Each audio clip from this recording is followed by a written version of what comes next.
Salam profit untuk semua trader base. Di pagi hari ini Senin di grup base incoming ini sangat ramai banget. Ada banyak teman-teman yang membagikan analisanya mengenai peluang apa aja untuk market hari ini. Ini sangat seru ya, karena di hari Senin tumben ini ramai banget, dan sepertinya di grup ini nggak ada hari libur untuk trading. Karena hari Sabtu Minggu pun tetap mencari peluang trading atau peluang entry, yaitu di market Bitcoin. Hari ini ada banyak ulasan yang dibagikan oleh teman-teman, khususnya sepertinya untuk market favoritnya ini di market gold. Kita akan lihat ada peluang apa aja, nanti akan kita ulas. Begitu juga untuk pair-pair lainnya seperti pair mayor yang biasa saya tradingkan.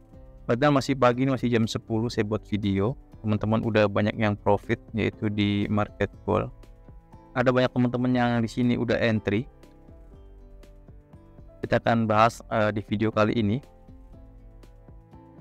Yang pertama untuk market gold. Jika kita lihat di sini untuk market gold di time frame H4, di sini market masih dalam kondisi momentum bullish, karena bisa kita lihat di sini di penutupan akhir minggu kemarin market membuat momentum bullish. Kita akan lihat di sebelah kiri apakah ada base sell yang bisa kita tunggu untuk menjadi alasan market membuat setup, lalu kita bisa entry di situ.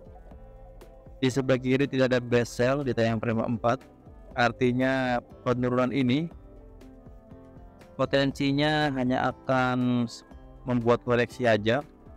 Selama di time frame 4 ini market tidak membuat setup sell CB1 atau dominan, maka untuk time frame bawahnya paling aman adalah kita mencari peluang buy saja.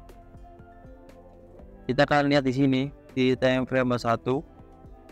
Jika kita lihat di time frame 1, di sini market sudah membuat setup sell dominan break. Ya, candle dominan, dan ini adalah candle yang breaknya. Kita bisa gunakan garis Fibonacci untuk mengetahui sejauh mana market ini sudah bergerak turun. Saat ini harga belum sampai ke level Fibo 161. Sebelumnya market membuat kenaikan, yaitu membuat koreksi di base setup margin ini. Biasanya untuk market gold teman-teman di grup ini banyak yang scalping. Jika scalping kita bisa menggunakan arah sellnya untuk setup di time frame 1. Kita bisa menggunakan setup di time frame M15 untuk mengetahui atau mencari setup-setup yang terbentuk. Jika kita gunakan di time frame M15, saat ini market masih dalam penurunan tapi belum membuat setup. Ada setup sell CB1 break, yaitu ada di sini. Ini candle CB1 dan ini adalah candle yang breaknya. Kita akan lihat jika kita gunakan garis Fibonacci.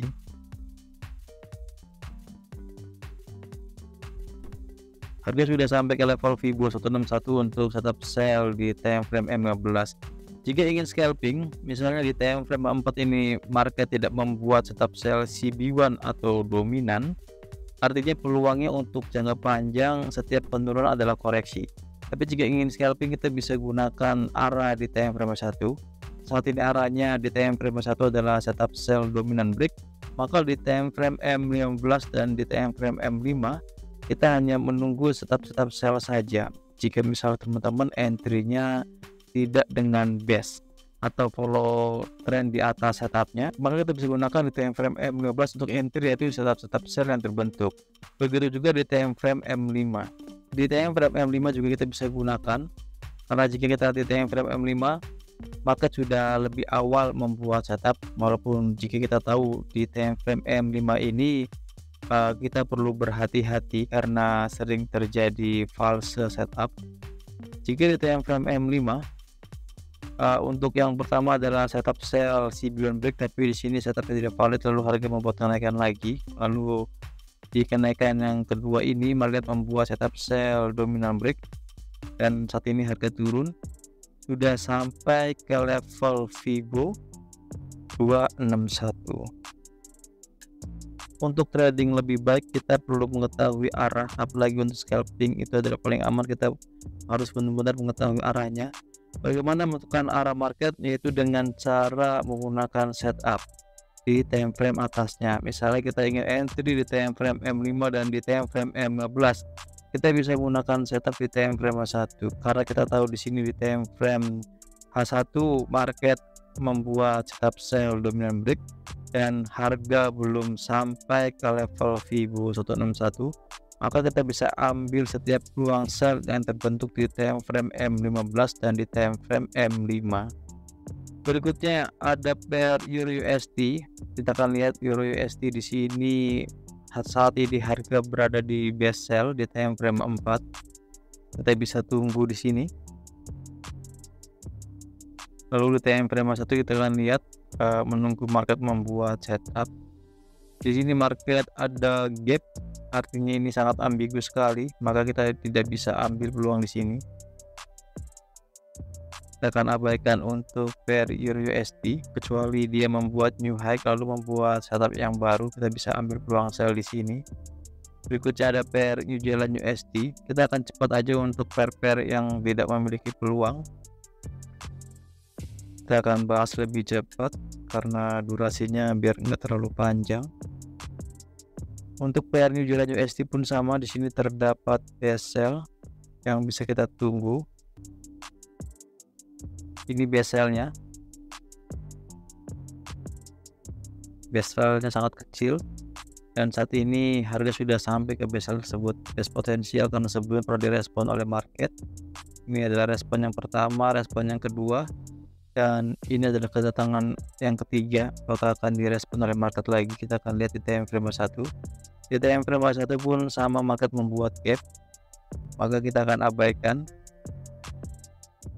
Berikutnya untuk pair USD Kanada. Untuk pair USD Kanada, jika kita lihat di time frame 4, di sini market dalam kondisi trend bullish karena membuat setup buy CB1 break. Ini candle CB1 nya yang sudah di break oleh candle di time frame 4 ini. Untuk uangnya paling aman kita mencari setup buy saja. Misalnya di sini ada best buy yang juga merupakan setup full margin. Jika kita lihat di time frame 1, kita bisa ambil setiap peluang buy yang terbentuk di time frame 1 ini karena kita melihat arahnya yaitu di time frame 4 sebagai setup buy CB1 break. Tapi untuk base-nya dari bawah sini cukup jauh, kita bisa tunggu jika harga datang kembali ke best buy tersebut, atau jika membuat best buy yang baru kita bisa ambil peluang buy saja. Begitu untuk market crude oil di time frame 4, sini market sudah membuat setup sell dominant break. Ini candle dominannya dan potensinya harga masih akan turun. Kita bisa mencari setiap peluang sell untuk entry di time frame M15 menggunakan base di time frame 1, atau bisa menggunakan base di time frame M15 dengan entry di time frame M5. Berikutnya untuk pair USD Jepang Yen.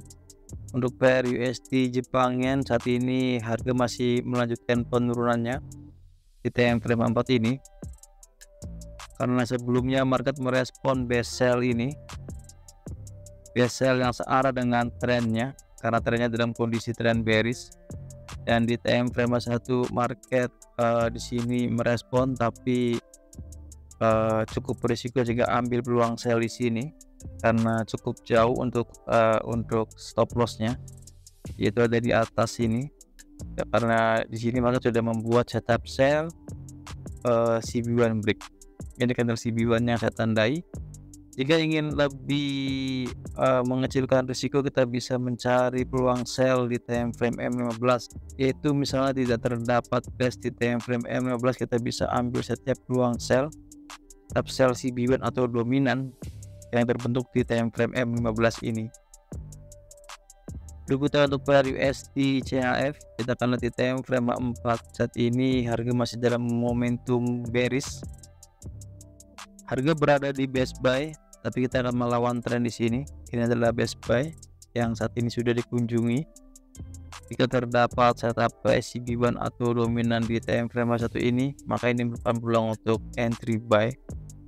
tapi perlu berhati-hati karena di time frame 4 masih dalam keadaan momentum bearish. Melawan tren kita bisa ambil walaupun tidak sesuai dengan kondisi marketnya, tapi dengan mengecilkan risiko karena kita bisa ambil pullbacknya atau harga koreksinya. Berikutnya untuk PRAUD USD. PRAUD USD sepertinya sama seperti PR mayor lainnya. Kita akan lihat di sini sangat jauh, ada di bulan Desember ada best sell. Kita akan abaikan karena terlalu jauh. Biasanya saya hanya ambil 3 bulan ke belakang. Best yang jauh bisa digunakan tapi cukup berisiko. Kita akan abaikan saja untuk PRAUD USD ini. Atau jika ingin masuk pun kita bisa ambil setiap best di time frame 1 jika ingin scalping. Di sini ada beberapa best. Jadi untuk entry menggunakan tarik best ini kita bisa menggunakan best sebagai acuan atau kita bisa langsung entry dengan follow trend. Semua bisa dilakukan karena sesuai dengan teknik best, yaitu ada konfirmasi entry. Sedangkan jika tanpa best kita acuannya adalah follow trend. Jika kita lihat di sini kita bisa menggunakan best ini juga atau kita bisa follow trend langsung karena saat ini market dalam kondisi trend bullish. Kita bisa ambil best buy atau setup buy CB1 atau dominan terbentuk nanti di pair AUD USD ini. Berikutnya untuk pair GBP USD. Pair GBP USD di time frame 4 tidak terdapat best sell di sini. Di time frame 4 ini tidak ada best sell di sebelah kiri. Dan di time frame 1 market juga sama membuat gap. Artinya di sini kita ambigu untuk ambil peluang. Kita akan abaikan untuk pair GBP USD ini. Berikutnya untuk pair Euro Jepang Yen. Euro Jepang Yen di sini market masih dalam kondisi trend bearish. Jika ingin counter di sini terdapat best buy yang saat ini sudah dikunjungi. Kita bisa tandai best buy ini. Oh, udah di break ya. Ternyata base-nya sudah di break, maka kita akan abaikan. Kita akan fokus mencari peluang sell saja jika market dalam kondisi bearish. Ada best sell di sini. Ini adalah best sell yang bisa kita tunggu harga datang ke situ untuk ambil peluang sell. Terakhir ada market Bitcoin yang kemarin sudah kita bahas, yaitu mengenai CB1 dan market turun sesuai dengan setup yang terbentuk. Setup sell CB1 break. Jika kita gunakan garis Fibonacci di sini, kita akan lihat sejauh mana market sudah bergerak merespon setup sell CB1 break ini. Harga sudah bergerak turun tepat di level Fibo 423 yang kemarin entry di sini dan mampu hold posisi seharian, sudah panen profit karena harga sudah bergerak ke target take profit maksimal. Untuk teman-teman yang ingin main atau silaturahmi dengan teman-teman lainnya, yaitu di grup Best Engulfing, teman-teman bisa kirim email ke boimchartis@gmail.com. Oke, sekian videonya, semoga bermanfaat dan semoga semuanya selalu diberkahi dengan profit konsisten. Terima kasih untuk semuanya.